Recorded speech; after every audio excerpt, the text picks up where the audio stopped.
Chinese millionaire discovers a young woman cleaning his mother's grave. Her reason made him cry. If this story interests you, don't forget to subscribe to our channel and tell us which city you're watching from. Let's continue.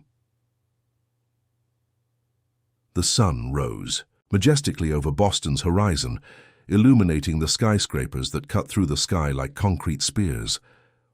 From his penthouse on Beacon Street, Henry Walters observed the city awakening, holding a cup of coffee that was cooling between his fingers. At 47, he was the portrait of American business success. Owner of one of the largest construction companies in the country, he consistently appeared on lists of the wealthiest and most influential men in America. The luxury apartment, decorated with designer pieces and contemporary artwork, was impeccable and cold, like a museum where no one actually lived. Henry ran his fingers across the polished surface of the marble counter, feeling a familiar emptiness settle in his chest. Today marked 5 years since Mrs. Celia, his mother, had passed away. 5 years of achievements that he couldn't share with the only person who had always believed in him. "Sir, the driver is waiting," announced Martha, the housekeeper who had worked for him for more than a decade, interrupting his thoughts. "Tell him I won't be going to the office today," Henry replied, without taking his eyes off the urban landscape. "I have a personal commitment." Martha, who knew her employer's habits well, simply nodded and discreetly withdrew. It was rare for Henry to cancel professional commitments, but she knew what day it was. Every year, on this same day, he would disappear for a few hours. In his closet, Henry exchanged his impeccable suit for simpler clothes. A navy, blue cotton shirt and dark pants. There was no need for ostentation where he was going. As he walked down the hallway, his gaze was captured by one of the few photographs he kept at home. Himself, still a teenager, next to Mrs. Celia, in the small house where they grew up in Worcester, Massachusetts. Her always radiant smile contrasted with the serious expression he now carried. "What would you say if you saw me now, Mum?" he murmured to himself, running his fingers over the picture frame. Unlike his usual routine, he dismissed his driver and took his own car from the building's garage. A black Mercedes-Benz glided through the congested streets of the capital. As he drove, his mind wandered through memories. He remembered the nights when Mrs. Celia, after an exhausting day as a public school teacher, still found the energy to help him with homework, always repeating, "Education is the only inheritance that no one can take from you, my son." She had been the driving force of his life, sacrificing herself so that he could attend the best schools, even when money was scarce. When he secured his first scholarship to engineering college, the pride in her eyes was worth more than any fortune he would later accumulate. The traffic thinned as he moved away from downtown. After almost an hour's journey, the car parked near Pine Hill Cemetery, one of the most traditional in the city. Henry took a deep breath before getting out of the vehicle. Despite annual visits, it never became any easier. Walking among the graves, he carried a small bouquet of yellow daisies, Mrs. Celia's favorites. He knew the path by heart. He turned left at the main avenue, past the large angel sculpture, and continued to a simpler area of the cemetery. His mother's grave was discreet, as she had always been in life. A grey granite headstone with her name, dates, and a simple phrase, "Taught with love, lived with purpose." As he approached, something unusual caught his attention. A young woman was kneeling before his mother's grave. She wore a simple floral dress and had curly hair tied in a messy bun. With delicate movements, she was cleaning the headstone with a damp cloth, removing accumulated dust. Henry stopped a few meters away, confused. Who could this young woman be? Why would she be tending his mother's grave? In all these years, he had never encountered anyone here. Mrs. Celia had few living relatives, and most of her old friends and colleagues no longer kept in touch. The young woman, absorbed in her task, had not yet noticed his presence. She was finishing arranging some wildflowers in a small improvised vase. Henry observed how her gestures were affectionate, almost as if she had known Mrs. Celia personally. "Excuse me," he finally said, approaching. "Forgive my indiscretion, but did you know Mrs. Celia?" The young woman turned, startled. She had large, expressive eyes that widened when she recognized him. "Mr. Walters?" she asked, quickly standing up and cleaning her hands on her dress. "I'm sorry, I wasn't expecting to meet you here today." "How do you know who I am?" questioned Henry, even more intrigued. The young woman smiled, a sincere smile that lit up her face in a way that made him feel a strange familiarity. "My name is Faith Oliver," she introduced herself, extending her hand, "and I know you through Mrs. Celia's stories." Henry shook her hand mechanically while trying to process the information. "Stories? But my mother, she passed away 5 years ago." "Yes, I know," Faith replied with a compassionate look. "Actually, I never had the privilege of meeting her personally, but she changed my life anyway." The businessman looked at the wildflowers carefully arranged, at the damp cloth in the young woman's hand, and at the impeccably clean grave. Something about her presence deeply disconcerted him. It wasn't just finding someone tending his mother's grave, but the way she spoke of Mrs. Celia as if she knew her intimately.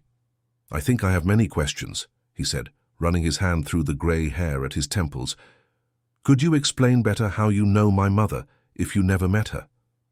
Faith looked at the simple wristwatch she wore. "I have time if you do too. There's a cafe nearby if you prefer a more comfortable place to talk." Henry hesitated. His plans for that day didn't include having coffee with a stranger. Normally, he would spend a few minutes in silence by the grave, leave the flowers and return to his routine, carrying the weight of longing for another year. But something in this young woman's genuine expression intrigued him.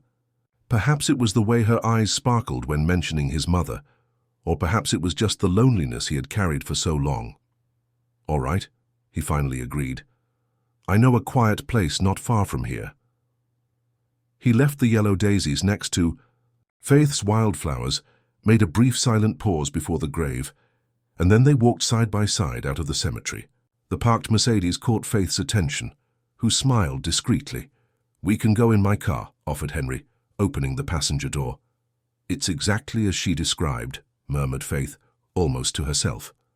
"As who described?" "My mother," asked Henry, increasingly confused. Faith nodded, entering the vehicle. "Mrs. Celia always said that her son had conquered the world, but still drove as if he were in Worcester in the 90s, carefully taking each turn." Henry froze with his hand on the door handle. How could this young woman know such intimate details about his conversations with his mother? Who really was Faith Oliver, and what stories of Mrs. Celia did she know? With more questions than answers, he got into the car, determined to discover what mysterious connection this young woman had with his mother, and perhaps with a part of his own life that he had left behind long ago.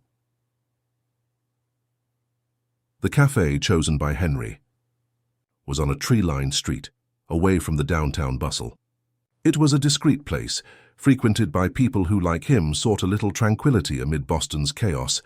Seated at a secluded table, Henry observed Faith with curiosity as she absently stirred her tea with a spoon. "So," he began after the waiter had moved away, "you were going to tell me how you know my mother without ever having met her." Faith took a deep breath, as if organizing her thoughts. "I grew up in Roxbury, in the North Side," she began. "My mother worked as a housekeeper and was rarely home. I spent much of my childhood being looked after by neighbors or alone." Henry listened attentively, trying to understand what the connection to Mrs. Celia might be. "When I was 14, I started going to a community center near my home. It was a simple place, but it had a small library. That's where I found the letters." "Letters?" interrupted Henry, leaning forward. "Yes.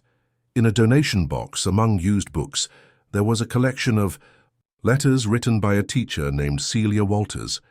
They were letters to her students, letters that were never delivered. The center coordinator told me that a school had been renovated and many old things were donated. Those letters were among them." Henry felt a shiver run down his spine.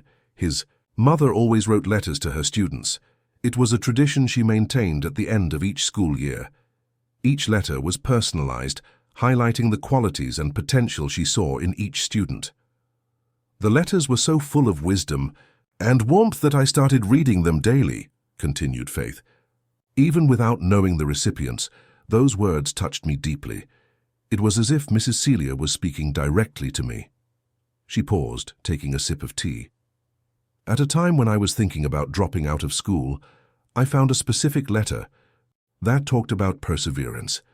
Mrs. Celia wrote, "Sometimes the most difficult path is the only one that takes us where we need to go. Don't give up on your dreams just because the journey is long. One step at a time also gets us to our destination." Those words changed my life. The businessman felt a lump in his throat. He recognized his mother's style, always finding the right words to inspire others. Over time, Faith continued, I began to research Mrs. Celia. I discovered she had been a teacher in various public schools in Boston. I visited these schools, talking to her former colleagues and students. Each person had a story to tell, a teaching they cherished. "And so, you built an image of her," concluded Henry, still absorbing the unusual story. "Exactly. I discovered that she had created a small tutoring project for underprivileged children, that she used her own resources to buy materials, that she never gave up on any student, no matter how difficult they were." Faith smiled nostalgically. It was as if she became a mentor to me, even without us knowing each other. Henry looked away toward the window. How many times had his mother talked about that project? How many nights had she spent preparing materials, correcting assignments, writing those letters? And he, absorbed in his own professional rise, had never dedicated enough time to understand the dimension of her work. "And how did you discover she was my mother?" he asked, looking back at Faith. "One of the teachers who worked with her showed me an old photo from a school gathering. Mrs. Celia was next to a young man whom she proudly introduced as her son, the engineer. The teacher commented that this son had become a famous businessman. It wasn't hard to connect the dots." Faith opened the simple bag she carried and took out a small notebook worn from use. From inside it, she removed a black and white photograph. It was exactly the image that Henry had in his apartment, him and his mother in front of the house in Worcester. Mrs. Carman, who was her colleague for years, gave me this copy. She said Mrs. Celia carried this photo in her wallet and showed it to everyone with immense pride. Henry took the photograph carefully, as if it were a sacred object. He turned it over and saw his mother's unmistakable handwriting. "My son, my greatest pride, 1992.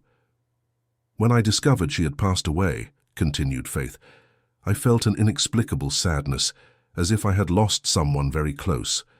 I began to visit her grave occasionally, to thank her for everything I learned through her words. It's a way to keep her memory alive, you understand?" Henry nodded, unable to express in words the whirlwind of emotions he felt. On one hand, he was deeply touched by this young woman's devotion to his mother's memory. On the other, he felt a pang of guilt. While he rarely spoke about Mrs. Celia, keeping his memories locked away like a private treasure, this stranger openly celebrated her legacy. "She left letters for me too," he finally said, almost in a whisper. "One for each birthday after her passing. 5 letters that I never had the courage to open." It was Faith's turn to look surprised. "Why?" Henry shook his head, unable to fully explain. "Perhaps out of fear. Fear of reliving the pain. Fear of confronting her expectations. Fear of realizing I didn't become the man she hoped I would be." "You became exactly what she always knew you would be," Faith replied with conviction. "She always talked about the potential she saw in you. She said her son had a generous heart, even if sometimes he himself didn't realize it." "A generous heart," repeated Henry with a bitter laugh. "I don't know if that's the description people would give of me today." "Maybe because only she could see beyond the surface," suggested Faith, as she did with all her students. The silence that followed was interrupted by the waiter bringing the check. Henry paid quickly, and they went out to the sunny sidewalk. The afternoon was advancing and the city pulsed around them, indifferent to the conversation that had just fundamentally changed something within the businessman. "I need to go," said Faith, checking her watch. "I have a commitment at the community center where I work." "You became a teacher too?" asked Henry. "Social worker," she corrected with a smile. "I graduated 2 years ago. I work mainly with young people in vulnerable situations. In a way, I'm Trying to continue the work that Mrs. Celia started. Henry nodded, recognizing the perfect symmetry in that story. "I can drive you there." "You don't need to trouble yourself," she replied. "The subway is faster at this hour." "I insist," he said, opening the car door. "I'd like to see this place." During the journey, Faith talked about the New Paths community center, located in a peripheral neighborhood on the east side. It was a modest space that offered tutoring, vocational workshops, and psychological support for young people in the community. "We constantly struggle with lack of resources," she explained. "We depend on donations and volunteer work. But we managed to make a difference in many teenagers' lives." When they arrived at the location, Henry observed the simple facade, with a faded sign and walls that urgently needed a new coat of paint. Children and teenagers were coming and going, carrying backpacks and smiles. It was a place full of life, despite the precarious structure. "Thank you for the ride, Mr. Walters," said Faith, preparing to leave. "Henry," he corrected. "You can call me Henry." She smiled, nodding. "It was a pleasure to meet you, Henry. Your mother would be happy to know we visited her grave together today." Before she closed the door, Henry called out to her, "Faith, would you mind if I visited the center another day? I'd like to learn more about the work you do here." Her face lit up. "It would be an honor. We're always open to new friends." As he watched Faith walk away and be cheerfully received by a group of teenagers, Henry felt something unusual, a sense of purpose that he hadn't experienced in a long time. On the way back to his luxury apartment, Faith's words echoed in his mind, along with memories of his mother. That night, for the first time in 5 years, Henry opened the drawer where he kept Mrs. Celia's unread letters. 5 envelopes, each with a specific date, each containing words he had feared to confront. With trembling hands, he took the first envelope and broke the seal, ready to rediscover the voice that had always guided him, even in silence. Henry's office on the 40th floor of his construction company's headquarters offered a privileged view of the city. But that morning, the businessman's eyes weren't fixed on the urban landscape, but on the yellowed pages he carefully held. He had spent the night reading and rereading Mrs. Celia's letters, absorbing each word like a thirsty man finding water in the desert. The first letter, meant to be opened 1 year after her passing, was filled with memories and loving advice. Mrs. Celia spoke about accepting her absence, but not allowing pain to obscure happy memories. The other letters addressed themes such as purpose, legacy, and the importance of genuine connections. The 5th and final letter, however, revealed something that shook the foundations of Henry's life. In it, Mrs. Celia mentioned an old dream: to create an educational foundation that could expand the reach of her work with underprivileged youth. She had saved money throughout her entire teaching career and left a small sum for this purpose. The money was deposited in an account she had opened in Henry's name. "It's not much," she wrote, "but it's a start. If someday you feel this dream could also be yours, these resources will be waiting. If not, use them as you see fit. My love for you was never conditioned on fulfilling my dreams, only your own." The revelation left Henry stunned. He never knew about this desire of his mother's, nor about the bank account. He verified the number and details she had carefully noted at the bottom of the letter. Everything seemed authentic. A knock on the door brought him back to reality. "Mr. Walters, your cousin is here for the 9 o'clock meeting," announced his secretary. Henry quickly put the letters in a folder. "Send him in, please." Edward Walters, his cousin and financial director of the construction company, entered the room with the characteristic confidence of someone who never needed to prove his worth. At 43, he was considered a numbers genius and responsible for many of the strategies that kept the company among the market leaders. "Good morning, cousin," greeted Edward, settling into the chair across from the desk. "You look terrible." "Rough. Night?" "Revealing night," replied Henry without going into details. "Let's get straight to the point. How are the preparations for the commercial complex bid on Seaport Boulevard?" Edward opened his folder, extracting graphs and spreadsheets. "Everything is on track. Our proposal is competitive, and the contacts we've established at City Hall ensure we're well positioned. We just need to finalize some details with the foreign investors. The meeting proceeded normally, with discussions about ongoing projects, financial analyses, and market strategies. However, Henry's mind wandered between the numbers and his mother's words.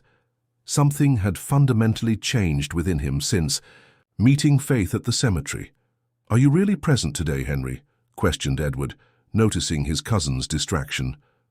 "Sorry," he replied, running a hand through his hair. "I've been thinking about some personal matters." Edward closed his folder, leaning forward. "Anything I can help with?" "You know you can always count on me." Henry hesitated. His relationship with his cousin had always been more professional than personal, despite their family ties. Edward was ambitious and pragmatic, qualities that made him excellent in business, but not always the ideal confidant. "Actually," Henry began cautiously, "I'm considering starting a parallel project, something of a social nature." Edward's eyes lit up with interest. "A corporate social responsibility project? Excellent idea. That would significantly improve our image in the market. We can link it to the launch of the new development in Beacon Hill." "No," interrupted Henry. "I'm not thinking of something linked to the company. It would be a personal project, an independent foundation." Edward's smile faded slightly. "A foundation? That requires time, resources, and administrative structure. Are you sure you want to get involved with something like that now? We're about to expand into the international market." "It's just an idea I'm considering," replied Henry, perceiving his cousin's resistance. "Nothing defined yet." Edward studied Henry's face for a few moments before responding. "Well, you're the boss. If you decide to go ahead with it, count on me to help with the financial structuring." After Edward's departure, Henry remained in his office contemplating the city he had helped shape with his developments. Luxury buildings, exclusive condominiums, elegant commercial centers, all bore the Walters mark. It was an empire built with hard work, intelligence, and, he had to admit, some ethical concessions along the way. His cell phone vibrated with a message. It was Faith, responding to the text he had sent the night before after reading the letters. "It would be great to talk more. I'll be at the community center all afternoon today. Come see our projects if you can." Henry cancelled his afternoon meetings, something unthinkable just a few days ago, and drove to the east side. The New Paths Community Center seemed even more modest in daylight. A simple two-story building, with walls that evidenced the urgent need for maintenance, and a small courtyard where children played during activity breaks. Faith received him. At the entrance, visibly surprised that he had actually shown up. "I didn't expect to see you so soon," she confessed, leading him through the space. "I read the letters," explained Henry, as he observed the improvised classrooms where volunteers were giving tutoring lessons. "All of them." Faith stopped, turning to face him. "And how did you feel?" "Like I was talking to her again," he replied, his voice breaking, "as if all these years I had kept a treasure without knowing its true value." She smiled, understanding. "Words have that power. That's why we keep letters even in the digital age." The tour of the center revealed to Henry a world he rarely frequented. Teenagers from underprivileged communities received educational support, vocational workshops, and, most importantly, attention and care. Resources were scarce, but the dedication of the volunteers was evident in every detail. "This is our library," presented Faith, opening the door to a small room with improvised shelves. "We don't have many books, but we do what we can to encourage reading." Henry observed the titles worn from use, the simple tables where some young people studied with concentration, and the bulletin board full of drawings and thank you messages. In a discreet corner, he noticed a small decorated box with the name "Letters from Teacher Celia." "You shared her letters," he noted, approaching. "Just some copies," explained Faith. Her words continued to inspire new students. "It's a way to keep her legacy alive." The businessman felt an indescribable emotion upon realizing how his mother, a simple public school teacher, had touched so many lives even after her passing. It was a type of immortality that no fortune could buy. In the coordination office, Faith introduced Henry to Regina Norton, a grey-haired lady who had directed the center for more than 2 decades. "Mrs. Norton knew your mother," explained Faith. The lady shook Henry's hand with surprising firmness. "Celia was a wonderful colleague. We worked together at Lincoln Memorial Elementary School for almost 10 years. She always spoke of you with such pride." During the simple coffee they shared, Mrs. Norton related stories about Mrs. Celia that Henry had never heard. How she organized mobile libraries to bring books to the most remote communities. How she used her own salary to buy materials for students who couldn't afford them. How she spent extra hours helping students with difficulties. "She had a dream," commented Mrs. Norton, looking directly at Henry. "She wanted to create a permanent space to continue this work after her retirement." "The foundation," murmured Henry, connecting the information. "Exactly. She started saving for it, even with her modest salary. She spoke about it with such enthusiasm." Mrs. Norton's voice faltered slightly. Unfortunately, she didn't have time to realize that dream. Upon leaving the community center, Henry walked in silence beside Faith, absorbing everything he had discovered that day. "What do you plan to do with the information from the letter?" Faith finally asked when they reached his car. Henry looked at the community center, at the children coming and going, at the dedicated volunteers who worked. Miracles with minimal resources. "I'll check the bank account tomorrow," he replied, "and then, well, I think I have a dream to fulfill." On the way back to his luxury apartment, Henry felt as if he were awakening from a long sleep. The city lights, which before seemed merely a backdrop to his solitary life, now appeared to ignite possibilities he had never considered. Upon entering his home, he went straight to the guest room he had transformed into a personal office.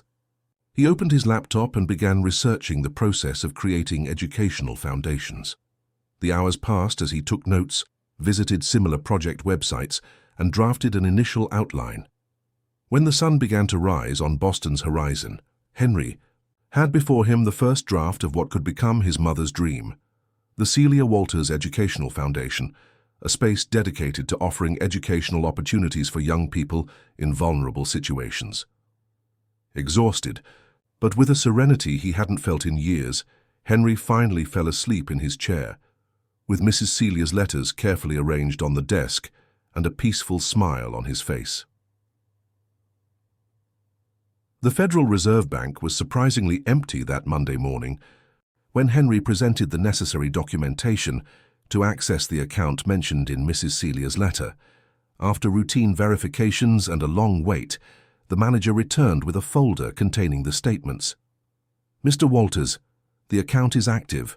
Hand in your name as the holder, with your mother as the original depositor," explained the manager, opening the folder. "The current value, with accumulated returns from the last 5 years, is $67,892.43. Henry observed the statement with a lump in his throat. Each deposit represented Mrs. Celia's sacrifices, small monthly amounts saved from her modest teacher's salary over decades. What, for him, a millionaire businessman, seemed a paltry sum, represented an entire life of dedication and dreams from his mother. "I'd like to transfer these funds to my main account," requested Henry, "and then I want to make an additional deposit." Upon leaving the bank, Henry had taken the first concrete step to realize Mrs. Celia's dream. The account now contained $1 million, the original amount, plus his own substantial contribution. It was just the beginning. In the days that followed, the businessman immersed himself in a completely new world. He met with lawyers specializing in non-profit organizations, consulted experts in education and social development, and visited various established foundations to understand their operation. In his office at the construction company, blueprints of luxury developments now shared space with architectural projects for an educational center in an underprivileged area on the east side. Meetings about market strategies alternated with conversations about innovative pedagogical methodologies. The change didn't go unnoticed by Edward, who observed his cousin's new interest with growing concern. On a particularly busy afternoon, he entered Henry's office without announcement. You cancelled the meeting with the Chinese investors? He questioned, not hiding his irritation. They came from the other side of the world specifically to meet you, Henry. Henry looked up from the documents he was analyzing, the preliminary statute of the foundation he was creating. I sent you in my place. No one better than the financial director to discuss numbers and projections. It's not just about numbers, countered Edward, closing the door behind him. They wanted to meet the man behind Walter's construction, the visionary who transformed a small family business into an empire. PR exaggerations, replied Henry, putting the documents in a folder. Did you do well? Of course I did, replied Edward, sitting down uninvited. But that's not the point. What's happening with you, Henry? First this foundation story, now you're cancelling crucial meetings. Henry took a deep breath, preparing for a conversation he knew was inevitable. I'm rethinking some priorities. Edward, the company continues to be important, but there are other aspects of life that deserve attention. Edward narrowed his eyes, analyzing his cousin. It's because of that woman, isn't it? The social worker you mentioned last week. Faith is an inspiration, yes, admitted Henry, but it's not because of her. It's because of myself, of who I want to be from now on. And who do you want to be? A philanthropist who wastes what he built with so much effort. Think about what your father would say if he saw you now. The mention of Henry's father, a rigid and pragmatic man who always prioritized business above relationships, was an old strategy of Edward's to influence his cousin. This time, however, it had the opposite effect. I'm thinking exactly about what my mother would say, replied Henry, with a firmness that surprised them both. And I think she would finally be proud. The silence that followed was dense, loaded with unspoken tensions. Edward finally stood up, adjusting his impeccable suit. I just hope you don't regret it when you realize that feelings don't build empires, he said, heading to the door. The board is concerned, Henry. Maybe it's time to consider a temporary leave if you need time to resolve, whatever it is you're going through. Alone again, Henry reflected on his cousin's words. It was true that his dedication to the company had diminished in recent weeks. The foundation project increasingly occupied his thoughts and time. Perhaps Edward was right in one aspect. He needed to find a balance. Later that afternoon, Henry drove to the New Paths Community Center, where he had arranged to meet Faith. He found her guiding a group of teenagers who were creating a community newspaper on old computers. Just a moment, she asked upon seeing him, before returning her attention to the young people. Remember, write about what matters to you and to the community. Your voices deserve to be heard. Henry observed how the teenagers looked at her with respect and admiration. It was the same look he saw in photographs of his mother's former students. The look of someone who found someone who truly believes in their potential. When they finally moved to a small room used as an administrative office, Henry handed Faith a folder containing the preliminary documents for the foundation. I want you to take a look at this, he said. Your opinion is important to me. Faith leafed through the papers with increasing surprise. Architectural plans, statutes, pedagogical plan, preliminary budget, all the elements necessary to establish a solid educational foundation. This is impressive, she commented, reaching the page detailing the administrative structure. Her finger stopped on a specific name. Pedagogical Coordinator, Faith Oliver. Henry smiled, not hiding his nervousness. It's an invitation. No one knows the spirit of Mrs. Celia's work better than you. You would be the ideal person to ensure the foundation follows the values she advocated. Faith closed the folder, visibly impacted by the proposal. Henry, I don't know what to say. It's an ambitious project. It's a dream, he corrected. A dream my mother never had the chance to realize, and that can now become reality with your help. Why me? She asked directly. You barely know me. Henry thought for a moment before answering. Because you saw in my mother something that even I, her son, couldn't fully see, the impact that a dedicated person can have on others' lives. You preserved not just her memory, but her purpose. Faith's eyes watered slightly. I need time to think. It's an important decision. Of course, agreed Henry. Meanwhile, I'd like to show you something. They left the community center and Henry led her to his car. During the journey, he explained that he had located a site on the east side, not far from there, that would be perfect for the Foundation's headquarters. It was a large area, abandoned for years, that could be transformed into a modern and welcoming educational space. When they arrived at the location, Faith observed the fenced land, covered with tall weeds and debris, with an old industrial warehouse, in a state of abandonment. "Are you sure it's here?" she asked, doubtful. "I can see beyond what exists now," replied Henry, pointing to different areas of the land. There would be the main building with classrooms and laboratories. In that part, a community library. At the back, sports courts, and an amphitheater for cultural presentations. As Henry enthusiastically described his vision, Faith began to see the potential of the space. The gleam in his eyes was contagious, a genuine passion she never imagined seeing in the businessman she had met at the cemetery a few weeks ago. "And there," he continued, pointing to an area near the entrance, "a garden with a mural dedicated to Mrs. Celia, reproducing excerpts from her letters to inspire everyone who enters." Faith smiled, touched by how he had incorporated his mother's essence into the project. She would be truly proud, Henry. As they returned to the car, they were surprised by Edward, who was waiting for them leaning against his own imported vehicle. "So this is where you've been disappearing to every afternoon," he commented, approaching. "Abandoned lots in the outskirts?" "Edward," replied Henry, tense from his cousin's unexpected presence. "This is Faith Oliver, social worker." Edward greeted her with a distant nod. "Charmed. Henry has talked a lot about you." "What are you doing here?" Henry asked directly. "I was concerned when you left the shareholders' meeting in a hurry," replied Edward, without taking his eyes off Faith. "Your driver mentioned he's been bringing you to this area frequently. I came to check if everything—" "I was all right." The tension between the cousins was palpable. Faith, sensing the discomfort, intervened. "Actually, we were discussing possibilities for a social project. Mr. Walters has shown interest in investing in education for underprivileged communities." Edward smiled, a smile that didn't reach his eyes. "Always the philanthropist, aren't you, cousin? First the anonymous donations to that shelter in Dorchester, now. What is it? A school?" Henry frowned, surprised. "How do you know about the donations?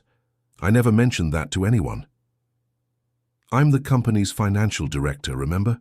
Nothing goes unnoticed in my spreadsheets," replied Edward, with a slightly threatening tone, "especially when it involves significant amounts being transferred to obscure institutions." "The St. Francis Welcoming Center is not an obscure institution," countered Faith with unexpected firmness. "It's one of the most respected shelters for children at risk in the city." Edward looked at her with renewed interest. "I see you found a passionate defender, Henry. Fascinating." "It's getting late," interrupted Henry, opening the car door for Faith. "We can continue this conversation tomorrow at the office, Edward." When Edward finally drove away in his imported car, Henry sighed with relief. "Sorry about that. My cousin can be intense." "He doesn't approve of your new interests, from what I could tell," commented Faith. "Edward worries about the company's legacy, about numbers, results, the brand image. For him, philanthropy is just a corporate marketing strategy." During the drive back, Henry explained the complex family dynamics that permeated the Walters business. Edward was the son of his father's brother, raised practically as Henry's younger brother after his uncle's passing.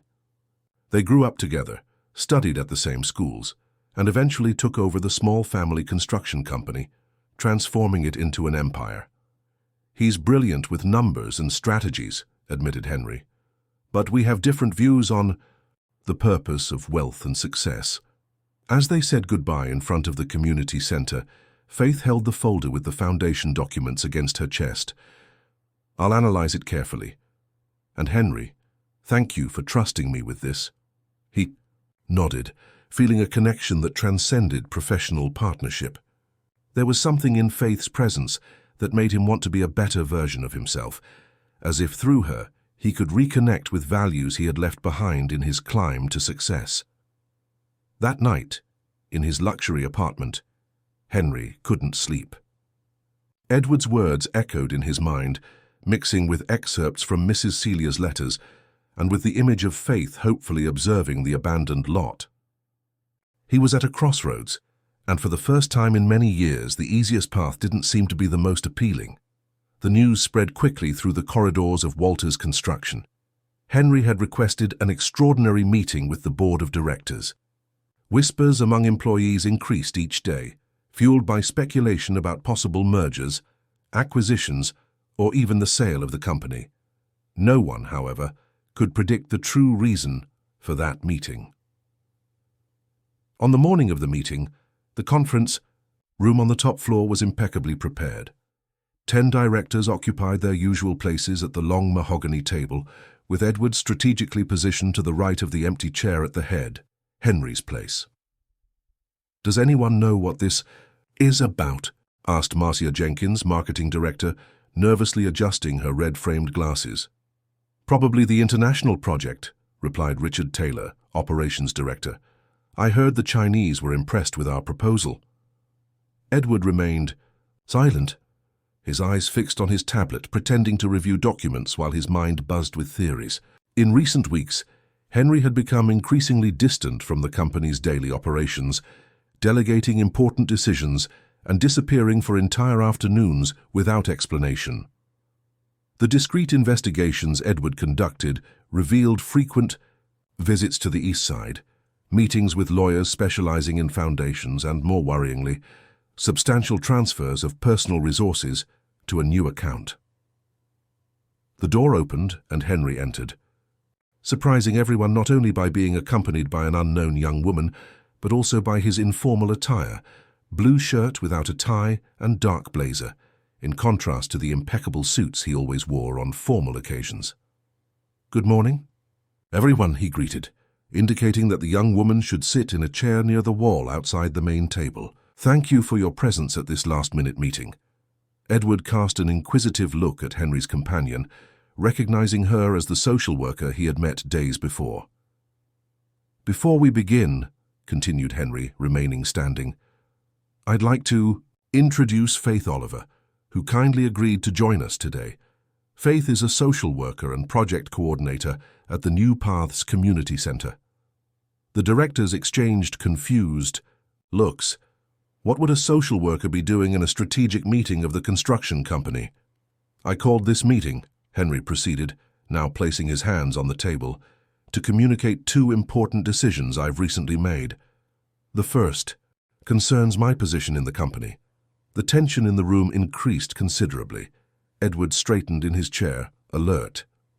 "After 15 years as CEO of Walters Construction, I've decided it's time to pass the baton. I will be stepping away from the presidency, maintaining only my position on the board as the majority shareholder." A murmur of astonishment ran through the room. Edward couldn't disguise a discreet smile, quickly suppressed. "The second decision," continued Henry, ignoring the commotion, "is the creation of the Celia Walters Educational Foundation, a non-profit organization dedicated to education and professional development of young people in vulnerable situations." Edward slammed his hand on the table, unable to contain his indignation. "This is absurd, Henry. Are you abandoning everything we've built to play charity?" "I'm not abandoning anything, Edward," replied Henry, with a calmness that surprised everyone.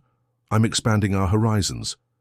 The construction company will continue under competent leadership, yours if the board approves my recommendation." The revelation momentarily silenced Edward. The other directors observed the scene, astonished by the unexpected turn of events. For the foundation," Henry continued, "it's neither a passing whim nor a game. It's the realization of a dream that my mother, Mrs. Celia, couldn't fulfill in her lifetime. A project to which I intend to dedicate the same commitment and excellence that I applied to the construction company all these years." For the next hour, Henry presented his vision for the foundation in detail.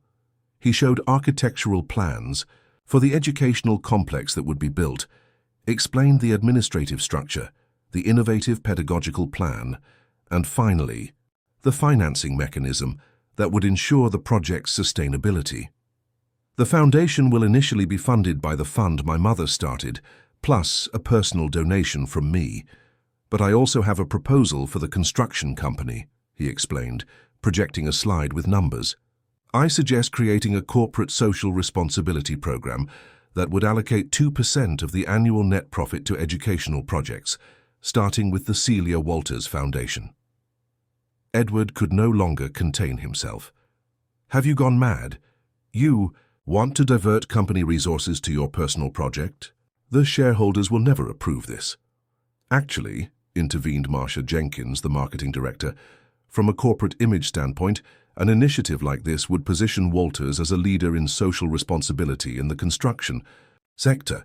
It could even attract investors aligned with ESG practices. Other directors began to express favorable opinions to Edward's growing frustration. The perspective presented by Henry was, after all, consistent with market trends and could bring tangible benefits to the company beyond the social impact. At the end of the presentation, Henry invited Faith to speak briefly about the reality of young people in underprivileged communities and how educational projects transformed lives. Her passionate speech, based on concrete data, silenced even the most skeptical in the room. "Any questions?" Henry finalized after almost 2 hours of meeting. Edward, who had remained in calculated silence during most of the presentation, rose slowly. "I have just one question, cousin. This sudden change in priorities, are you sure it's not motivated by personal issues?" His gaze deliberately turned to Faith, insinuating something that didn't need to be verbalized. The discomfort was immediate in the room. "If you're suggesting that my professional decisions are influenced by personal feelings," replied Henry, maintaining his cousin's gaze, "I can assure you they are. Feelings of responsibility, purpose, and legacy. The same ones my mother tried to teach me, and that for a long time were obscured by ambition." After the meeting, as the directors dispersed, animatedly commenting on the unexpected developments, Edward intercepted Henry in the hallway. "You're making a terrible mistake," he warned in a low voice.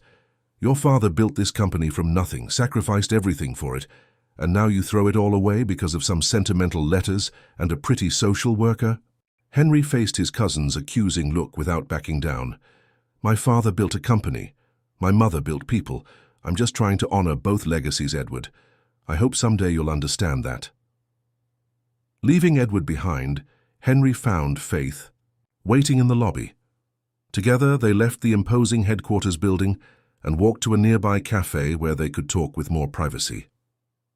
"You were magnificent in there," commented Henry as they waited for their orders.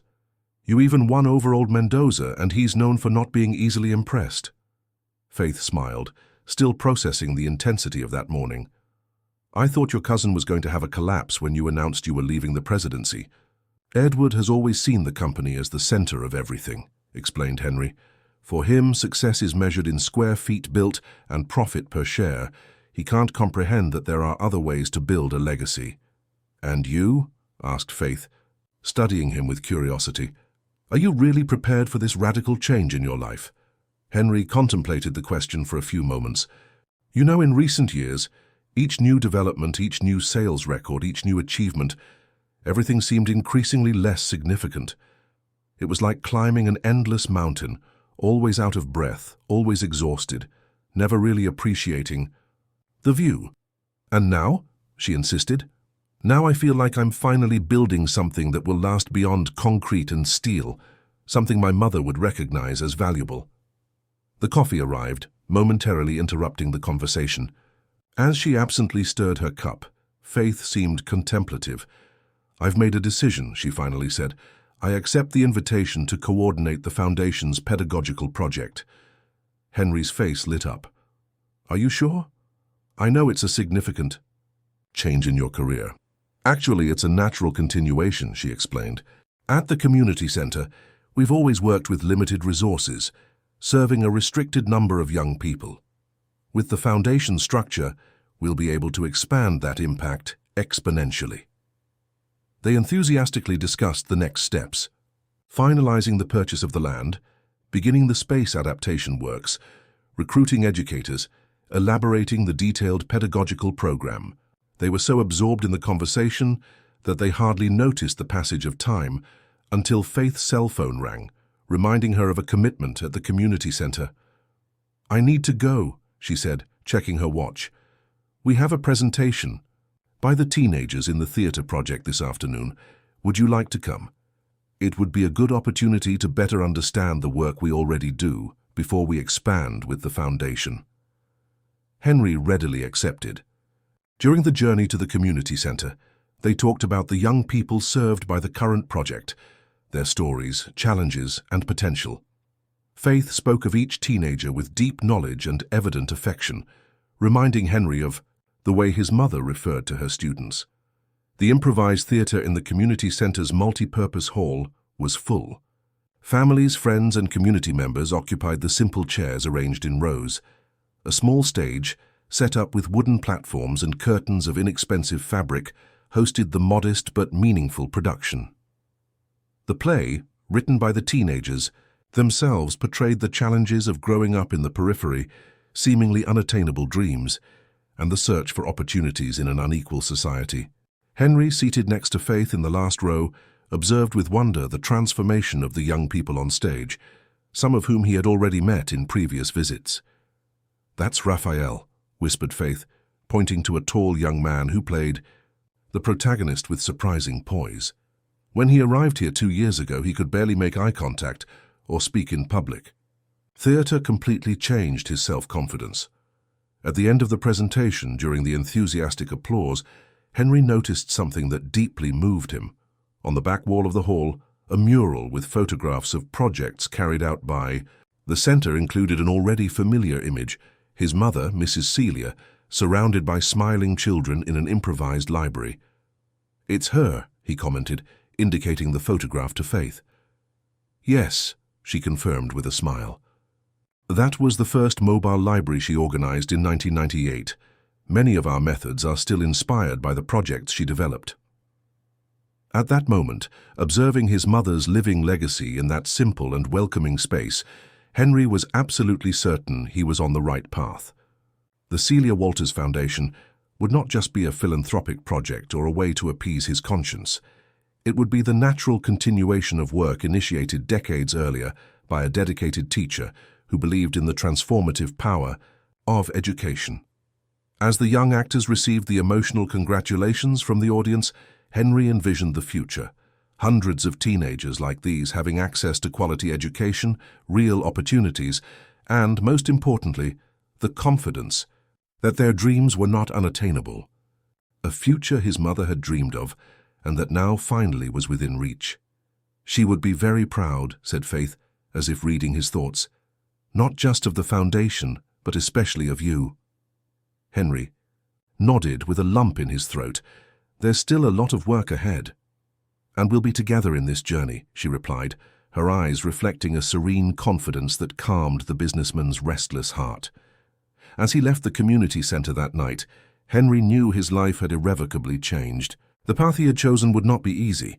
There were resistances to overcome, structures to build, minds to convince. But for the first time in many years, he felt he was walking in the right direction, guided by a purpose greater than financial success or social recognition. The next morning, when he arrived at the land where the foundation's headquarters would be built, he found a surprise. Faith and a group of young people from the community center were already there, organizing a voluntary cleaning of the space. Armed with garbage bags, improvised brooms, and much enthusiasm, they were beginning to transform that abandoned place into something new. "We couldn't wait to start," explained Faith, approaching as he parked. "The young people wanted to participate from the beginning, to feel they are also builders of this dream." Henry observed the scene, deeply touched by the symbolism of that gesture. Without hesitation, he took off his blazer, rolled up his shirt sleeves, and joined the collective work. The businessman, who once only signed million-dollar contracts in air-conditioned offices, was now sweating under the sun in the periphery, removing debris and dreaming of the future they would build together. The months that followed were filled with intense work and transformations. The land on the east side, once abandoned, now buzzed with activities. Machines removed debris, architects frequently visited the site, and plans for the Celia Walters Foundation took concrete shape each day. Henry, now officially away from the company's presidency, devoted himself entirely to the project. The transition of power to Edward had occurred without major upheavals, at least in appearance. In the monthly board meetings, tensions were subtle but noticeable. Edward presented impeccable reports with growing results and optimistic projections, always with a challenging look at his cousin when mentioning the social responsibility program he had been forced to implement. On a particularly hot February afternoon, Henry and Faith walked through the construction site, accompanied by Daniel Spencer, the architect responsible for the project. "The foundations are practically completed," explained Daniel, consulting the plans on his tablet. "Next week we'll begin erecting the structures of the main building. If we maintain this pace, we can inaugurate the first phase in 6 months as planned." Henry observed the progress with satisfaction. The educational complex was being built in modules, allowing activities to begin even before the total completion of the work. The first phase included classrooms, basic laboratories, and a small library. "And the central plaza?" asked Faith, pointing to the area that, according to the project, would house a gathering space with the memorial dedicated to Mrs. Celia. "It will be started after the completion of the main building," replied Daniel. "We have to respect the construction stages to ensure safety and efficiency of the process." While they were discussing technical details, Henry's cell phone rang insistently.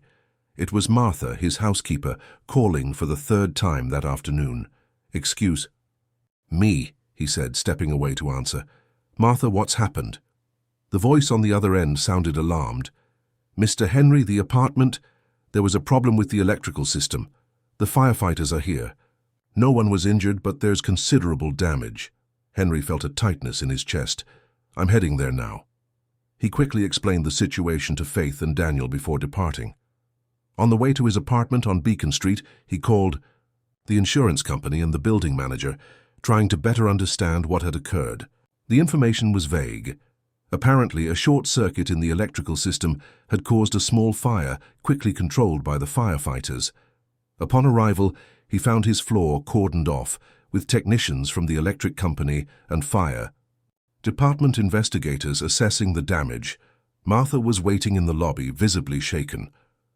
"It started in the office," she explained, leading him to the service elevator, the only one cleared for access.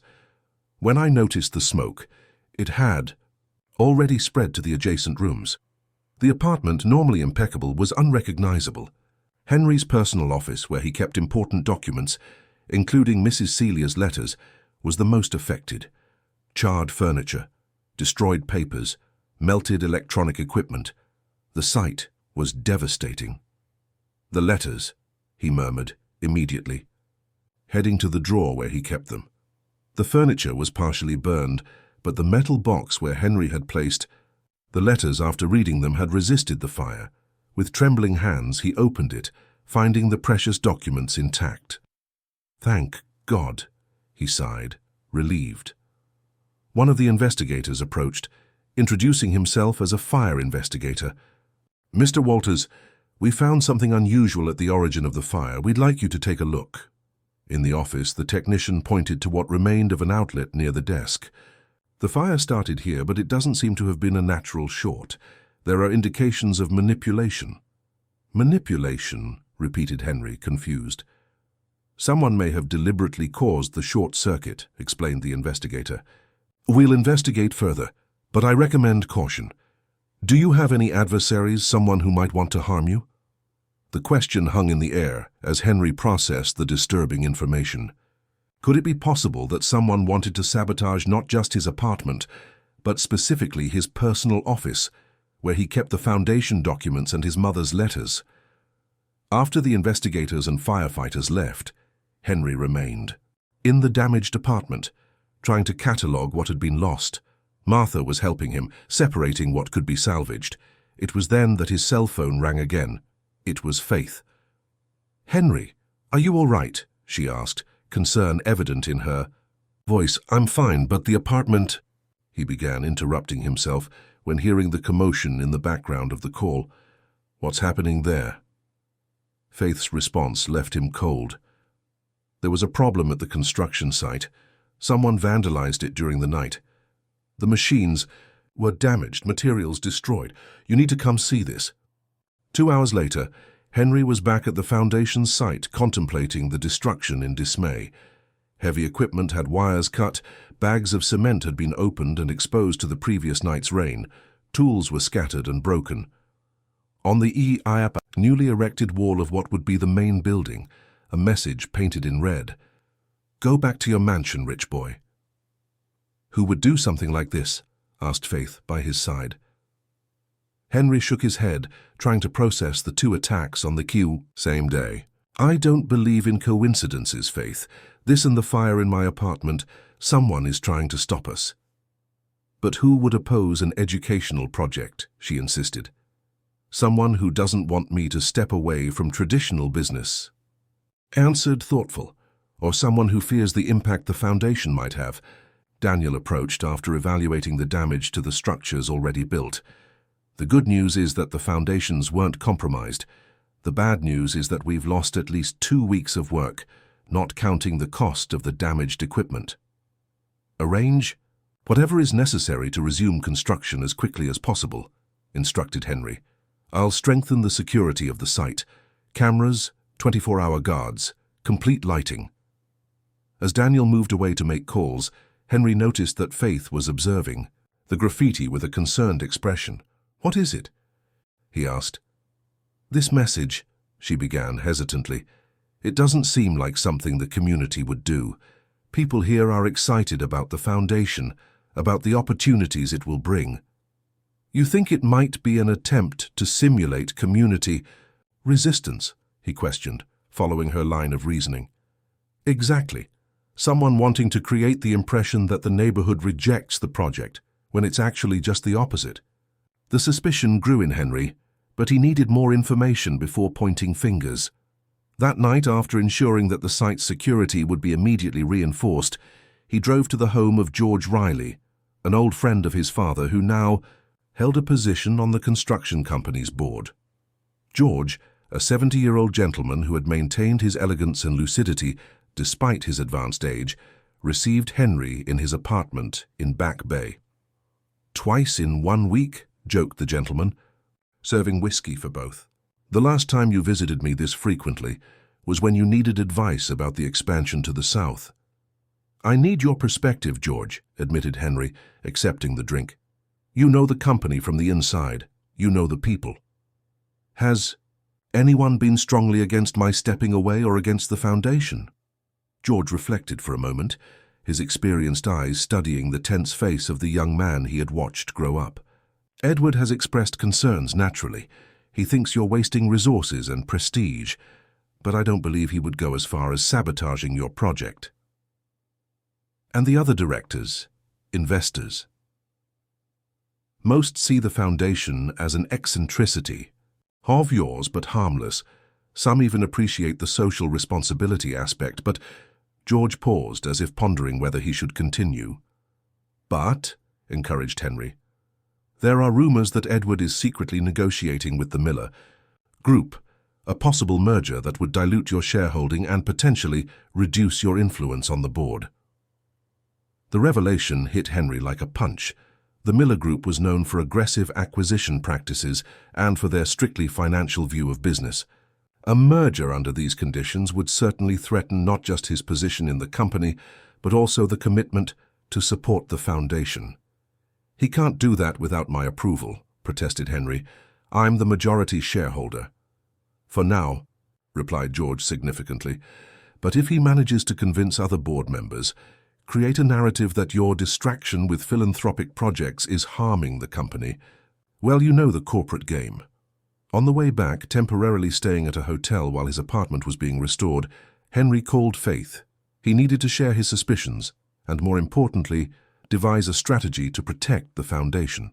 "I think I've discovered who's behind the attacks," he said as soon as she answered, "or at least who has motives for them." "Your cousin?" asked Faith directly. Her perspicacity no longer surprised him. "You suspected him too?" "After the way he behaved in that meeting, and how he looked at the site when he found us, Yes, I considered the possibility. They arranged to meet the next morning to discuss the next steps. Henry spent a restless night, tossing and turning in the hotel bed, his mind alternating between strategies to protect the foundation and memories of Mrs. Celia's letters. In one of them she had written, "The value of a dream is not measured by the ease of realizing it, but by the strength we find to overcome the obstacles in its path." The next morning, arriving at the small cafe where he had arranged to meet Faith, Henry found not just her, but also Mrs. Norton from the community center and 3 young people who participated in the social projects. "We hope you don't mind. The extra guests," said Faith upon seeing him approach. "After the attack on the site, the community mobilized. They want to help." One of the young people, whom Henry recognized as Raphael, the protagonist of the theater play, stepped forward. "Mr. Walters, we've organized a work party for this weekend. Residents, young people from the community center, even folks from the neighborhood association. Everyone wants to help clean up the site and recover what was damaged." Henry looked at the determined faces before him, feeling an emotion he hadn't experienced in a long time: belonging. These people, who barely knew him, were willing to donate their time and effort for a shared dream. This means a lot," he managed to say, his voice breaking. "But I don't want to put anyone at risk if whoever attacked the site returns. That's why we've also organized a community surveillance system," explained another young person, a girl of approximately 16 with colorful braids. "Observation shifts, WhatsApp groups for quick communication. No one is going to destroy our future." The determination of these young people, the support of the community, all of it strengthened Henry's conviction that he was on the right path. The foundation was not just his personal project or a tribute to his mother's memory. It had become a collective hope, a symbol of possibilities for an entire community. "There's one more thing," said Mrs. Norton, removing a manila envelope from her bag. "We found this at the community center among the old materials we were organizing for the move."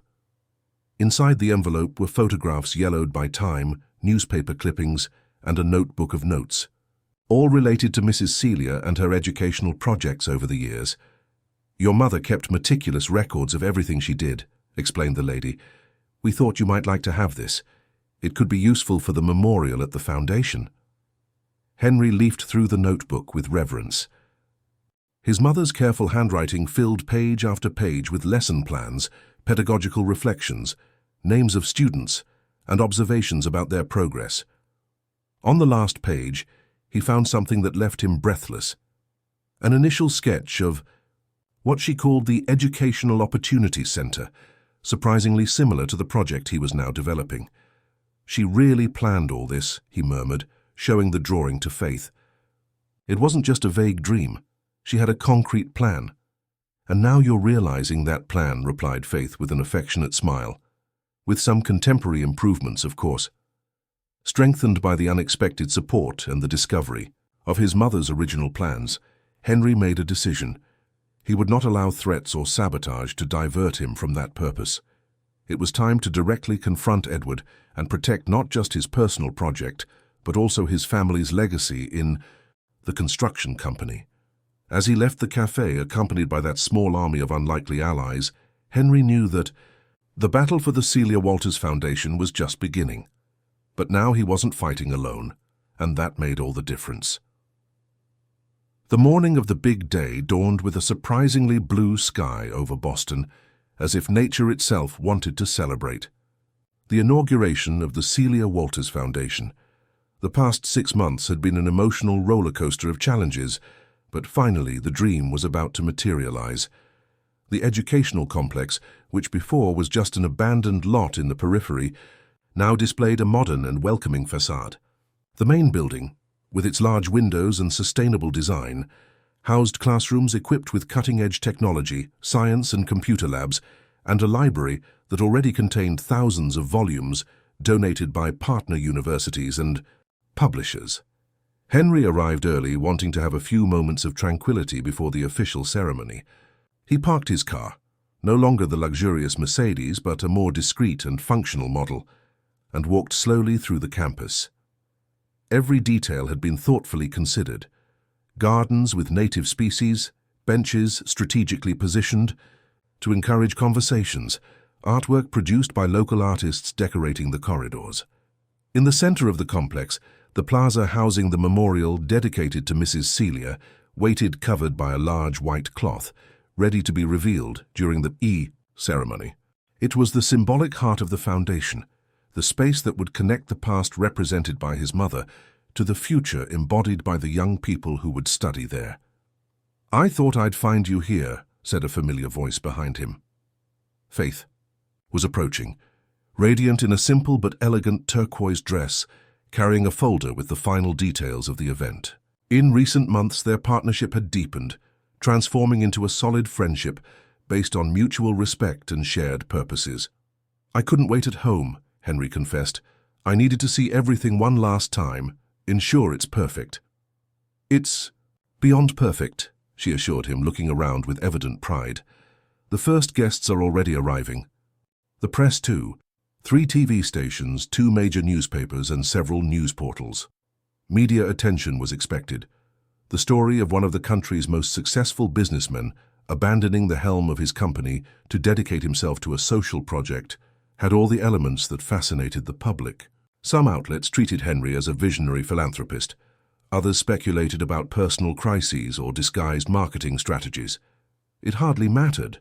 The visibility would benefit the foundation, attracting partners and expanding its reach. "George just arrived with some board members," Faith continued, consulting her list. "Mrs. Norton is organizing the young people from the community center for the musical presentation. And, your cousin is here too." Henry raised his eyebrows, genuinely surprised. "Edward came?" "He arrived a short while ago with some executives. I didn't recognize." Edward's presence was unexpected. Since the confrontation they had 3 months earlier, when Henry exposed to the board the evidence of the attempted secret merger with the Miller Group, their relationship had completely deteriorated. Edward's plan had been frustrated, but the price was high. Family ties broken, trust shattered, and a corporate Cold War that still reverberated in the hallways of the construction company. "I'll talk to him after the ceremony," Henry decided. "Today is a day of celebration, not confrontations." As the inauguration hour approached, the campus was filled with a diverse crowd: municipal authorities, educators, representatives of partner NGOs, business people interested in social responsibility, and, most importantly, residents of the local community who had followed and contributed to each stage of the project. The official ceremony was held in the central plaza, with chairs arranged in a semicircle around the still-covered memorial. Henry, seated in the front row between Faith and George, felt a mixture of anxiety and fulfillment. His eyes scanned the audience, recognizing faces that had become familiar in recent months. Raphael and other young people from the community center, now the foundation's first students. Daniel, the architect who had transformed the dream into concrete structures. Mrs. Norton, whose wisdom had guided so many important decisions, and, surprisingly, Edward, seated at the back with an indecipherable expression. The ceremony began with a musical presentation by the young people, followed by brief speeches from authorities and partners. When it was Henry's turn, he climbed to the small improvised stage, feeling the weight of that moment. "A year ago," he began, his voice amplified by the speakers, "I considered myself a successful man. I had built an empire, accumulated wealth, earned respect in the business world, but there was an emptiness that no material achievement could fill." He paused, his eyes finding Faith's in the audience, who nodded encouragingly. "It took an unexpected encounter for me to understand what was missing in my life, an encounter that reconnected me with the most precious legacy I received, the teachings of my mother, Mrs. Celia Walters." Henry briefly narrated the story that many there now knew: the encounter at the cemetery with Faith, the discovery of the unread letters, the revelation of the dream his mother had never been able to realize. With each word, he perceived how his own journey had touched other people. He saw it in the attentive eyes of the audience, in the emotional expressions, in the respectful silence. The Celia Walters Foundation is born today not just as an educational center, he continued, but as a commitment to the future, a space where talented young people will have access to opportunities that can transform their lives, as well as the lives of their families and communities. A place where knowledge will be shared with generosity, where dreams will be carefully cultivated, and where each person will be seen in their totality and potential, as my mother always did with her students. As he finished his speech, Henry invited Faith to join him on stage. Side by side, they walked to the center of the plaza, where the memorial awaited its moment of revelation. This memorial, explained Henry, is dedicated not just to the memory of Mrs. Celia, but to all educators who, like her, dedicate their lives to planting seeds of knowledge and hope. It is a symbol of the transformative power of education and love for one's neighbor. With a gesture, he and Faith pulled the cloth covering the structure, finally revealing the memorial, a bronze sculpture representing a teacher seated on a bench with an open book on her lap, surrounded by children of different ages. The resemblance to Mrs. Celia was subtle but unmistakable in the serene features of the face, the welcoming gaze, the posture that radiated security and wisdom. Around the sculpture, a circular mosaic bore phrases engraved in stone, extracted from Mrs. Celia's letters, words of encouragement, reflections on education, thoughts on the value of perseverance and compassion, and, completing the ensemble, backlit panels displayed photographs of her journey as an educator, many from the collection discovered by Mrs. Norton. The applause was spontaneous and emotional. Many of those present, especially those who had personally known Mrs. Celia, couldn't contain their tears. It was as if somehow she were present at that moment, witnessing the realization of her most precious dream. After the official ceremony, while guests circulated through the campus on guided tours, Henry finally found a moment to approach Edward, who was observing the memorial with a contemplative expression. "Thank you for coming," said Henry, stopping beside his cousin. "It means a lot to me." Edward remained silent for a few moments, as if carefully choosing his words. "It's an impressive project," he finally admitted. "Much more substantial than I imagined."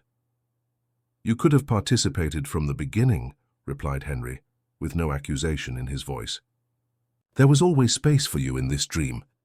"Maybe I was too focused on protecting what your father built," reflected Edward. "Or maybe I simply didn't understand what really mattered to you." The conversation was interrupted by Faith's approach, accompanied by a group of potential donors interested in meeting Henry. Complete reconciliation with Edward, if it was even possible, would have to wait for another moment. But that brief exchange already signaled a possible easing in family relations. The rest of the day passed in a whirlwind of activities, visits to the facilities, artistic presentations by the young people, demonstrations of the laboratories, and workshops. As evening fell, when most of the guests had already departed, Henry found himself alone again in the memorial plaza, contemplating the sculpture of his mother under the golden light of dusk. "We did it, Mom," he murmured gently, touching the bronze base of the statue. "Your dream is alive." "She knows," said Faith, approaching silently. "Somehow she knows." They sat together on one of the plaza benches, observing the campus that now hummed with new energy, the energy of possibility, of potential, of the future that was beginning to take shape. "I received interesting news today," commented Faith after a few moments of comfortable silence. "The Department of Education is interested in our methodology. They want to study the possibility of replicating some aspects of the project in public schools." Henry smiled, genuinely happy with the prospect of expanding the Foundation's impact. "That would be incredible. Exactly what my mother always wanted. To reach as many young people as possible. And there's more," she continued, her eyes shining with enthusiasm.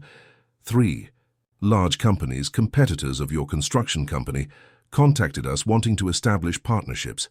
Apparently, your example inspired other business people to rethink their priorities." The irony didn't escape Henry. Precisely what Edward feared, that his stepping away would weaken the construction company, was having the opposite effect. Walters Construction was now seen as a pioneer in corporate social responsibility, attracting investors and clients aligned with humanitarian values. "You know what surprises me most about all this?" reflected Henry as they watched the sunset, tinting the sky with orange hues. How a casual encounter can completely change the course of a life. If you hadn't been at that cemetery on that specific day— It wasn't casual, Faith gently interrupted. I went to Mrs. Celia's grave on the same day every year, the day I found her first letters. Coincidence or not, it was the same day you also visited. The revelation hung between them like a leaf carried by the breeze, light but significant. There was something greater at play in their lives, something that transcended chance. I believe some people enter our lives exactly when we need them, Faith continued. Your mother entered my life through her letters when I needed guidance, and perhaps I entered yours when you needed to rediscover what really mattered. Henry reflected on her words, feeling their deep truth. And now we're entering together into the lives of all these young people, he added, gesturing to the campus around them, at the moment when they most need support and opportunities. The silence that followed was filled with mutual understanding, a connection that had evolved beyond the circumstances that originated it. They were no longer just the businessman and the social worker united by a common project. They were partners in a journey of transformation, both personal and collective. When the first stars began to dot the sky, they finally stood up, ready to end that historic day and prepare for the challenges ahead. The Celia Walters Foundation was officially inaugurated, but its true story was just beginning. Tomorrow we receive the first regular students, Faith reminded as they walked toward the parking lot.